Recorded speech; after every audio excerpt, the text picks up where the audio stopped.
দেহ বলে আমি তো শাসনের প্রতিবাদের আমলে ঢাকার রাজপথে স্বৈরাচার জালিম হাসিনার মুখের উপরে সত্য কথা জীবনের ঝুঁকি নিয়ে যেই বিপিন হক বলেছিল আজ 24-এর গণঅভ্যুত্থানের ডক্টর ইউনূসের খেলাফ হতে বিপিন গায়ে আক্রমণ 16 কোটি জনতা মেনে নিতে পারে না, ঠিক কিনা? বিচার করতে হবে। যদি বিচার না করা হয় তাহলে ফেসিবাদ আওয়ামী লীগ ওরা এজেন্ট বানিয়ে আওয়ামী লীগ আবার এসে আমাদের পিঠের চামড়া খোলার ষড়যন্ত্র নীরব থাকছে। বিপিনের বিচার হয়ে ওরা ঠান্ডা হবে। বিপিনের বিচার না হওয়া মানে 24-এর গণঅভ্যুত্থান, হাসনাত আব্দুল্লাহ, সার্জিস, 24-এর তামাম ছেলের জীবনের হুমকি আছে, ঠিক কিনা? কষ্ট লেগেছে, আজ নাক থেতলে দেওয়া হয়েছে, মাথা ফাটিয়ে দেওয়া হয়েছে, শরীরের বিভিন্ন জায়গায় ইনজুর হয়েছে।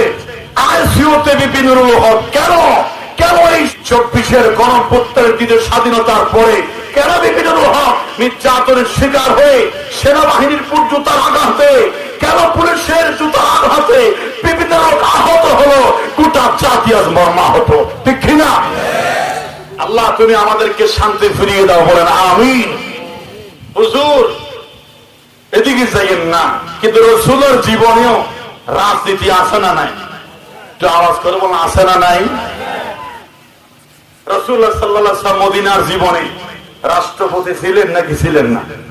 সুন্নাতে নাই শুধু খাওয়া শেষে মধু পান, ভালো ভালো মধু মিষ্টি লাউ এগুলো খাবেন, এটার নাম সুন্নাত নয়।